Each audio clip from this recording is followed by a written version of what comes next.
So I'm out here in the woods today, March 11th, and I'm going to be taking you guys through a process of building an interior food plot from scratch. As you can see behind me, this woods is pretty wide open and there's really not a lot of cover or a lot of reason for deer to stay in this property as they're passing through. So today and throughout the next week or two here, I'm going to be building this interior food plot and taking you through the process of doing so.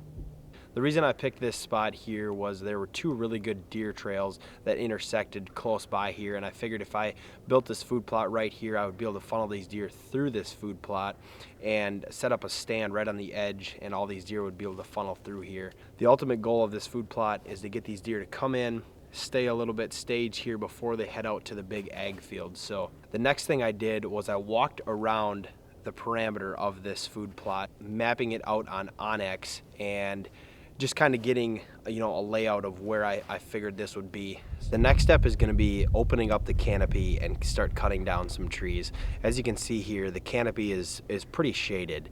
And the most important thing about getting a food plot established is going to be a lot of sunlight. So we're going to have to cut quite a few trees down. And that's going to be the main objective today, is cutting trees and see if we can get the canopy opened up.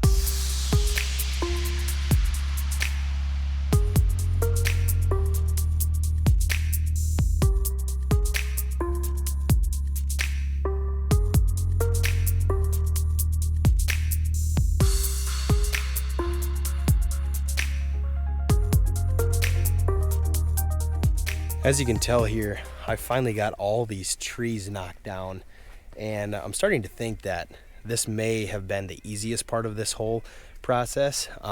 Now I have quite the mess out there.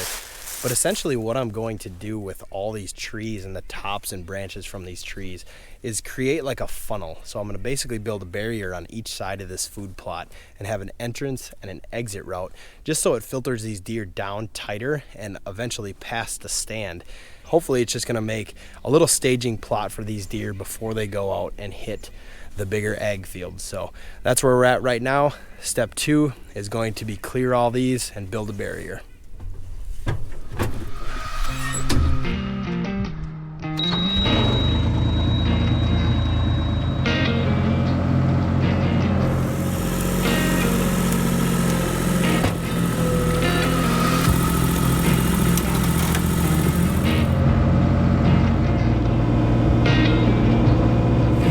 Check this one out. I don't know how well you can hear, but I just stuck this baby with the fork.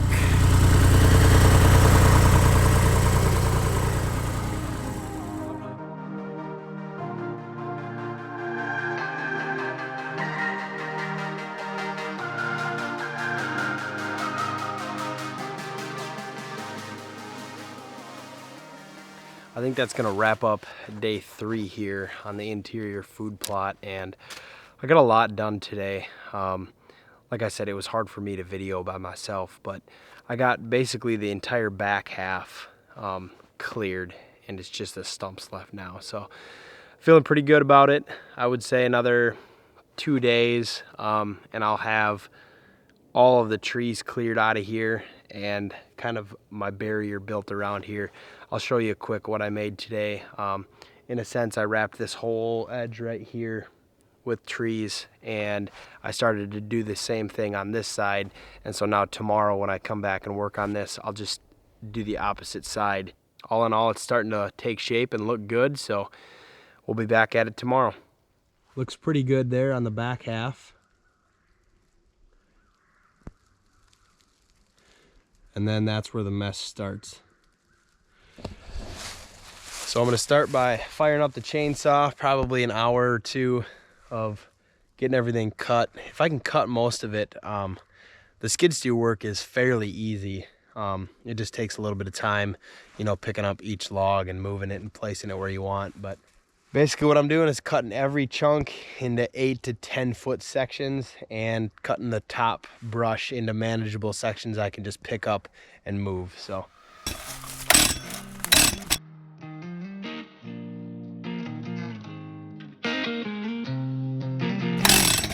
maybe we won't get going today.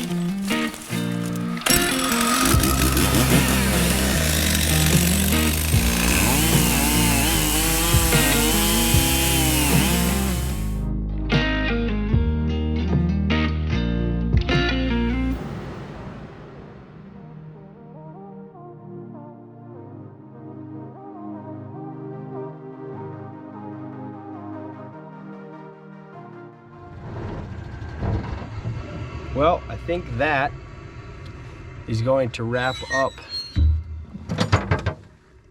the clearing anyway. I'll give you a peek of what it looks like here. Actually, it looks really good. My buddy Evan from Rooted Land Management is going to come and pull these stumps out of here for me. So that's basically going to be the next step. I think it's going to be a pretty good food plot, and I'm really happy with how things are turning out here so far. Back out here April 6th. The last time I was in this plot, I had cut all the logs into sections and then stacked up the barrier, if you remember that. And this plot was actually really dry. I mean, it was dusty when I was in here last. So we really didn't think that we would have any issue coming in here, but it is way more wet than we figured it was going to be. We had around 10 inches of snow the last week here, and it just made the ground really moist. So we're gonna do the best we can on getting this ground prepared to be planted. There's gonna be some handwork that we have to do, but it should be all right. So that was, you know, where Evan came into the picture here. I could do all of this work by myself, you know, cutting the trees, clearing out this stuff, but then Evan from Rooted Land Management, my buddy here, came up today, brought the machine, and he's gonna pull all the stumps. So this is just a process that I could not do by myself, and he's the guy to do it. So you got anything to say, Evan? Yeah, it's wet. We're working with some small equipment, some big stumps, but we'll make it happen, and we'll dig a swell at the bottom of the food plot, let the water drain off so it doesn't sit. This ground's heavy enough, it's gonna hold plenty of moisture for the food plot. There's gonna be plenty of sunlight in here, so I'm not worried about that. But as far as just getting a good finished grade, probably not gonna get that out of that today like we initially planned, but a little bit more work, absolutely. So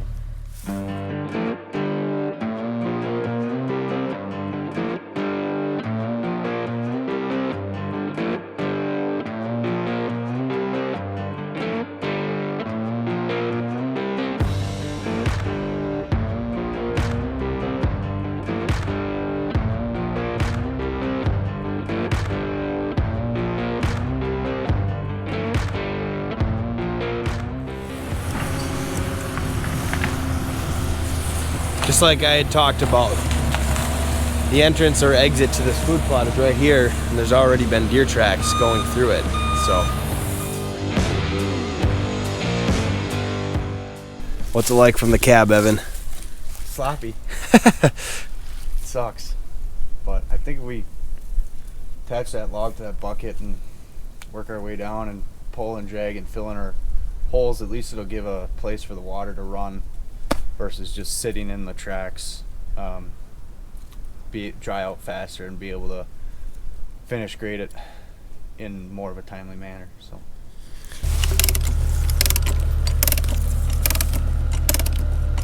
this is the Rooted Land Management special right here.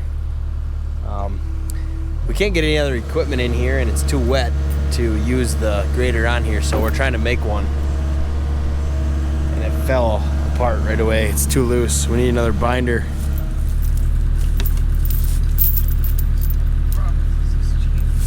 After a few readjustments,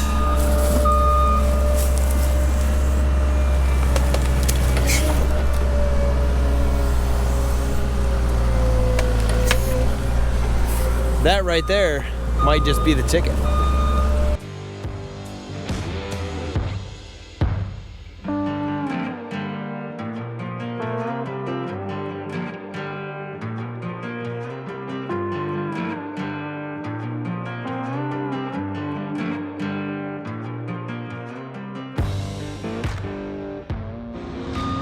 think that's going to wrap up the day here and the work on this food plot. Evan was able to get it graded pretty level and pretty good considering the wet soil that we were dealt with today, but it looks really good. Now we're just gonna have to wait until everything dries out. We got a really good open canopy and a lot of sunlight that gets in here, so I'm not too worried about it. It's gonna dry out fairly well. We just have to wait until that happens to do any more work in here. But I think that's gonna wrap up the episode number 1 of building an interior food plot. Number 2 will kind of cover what we have to do to this food plot to make it plantable, what fertilizer to put in there, and then what we're gonna plant in there. But I think that's gonna wrap up the day. What do you think, Evan? Turned out pretty good for what we had. Wasn't easy, but I mean, this will dry out real nice. Like you said, rip a little disc through it, little hand rake. Yeah. You know, one piece of equipment, you can only do so much. But yeah, no, it'll definitely turn out with a little bit more work for sure. So yeah, we're pretty pleased how it looks right now. And like I said, that's gonna be the end of this video, and I'll keep you updated on number 2 when we get back at it here and things dry out on how the process goes of getting this turned into an actual food plot. So I appreciate you guys watching that video. Stay tuned for the next one.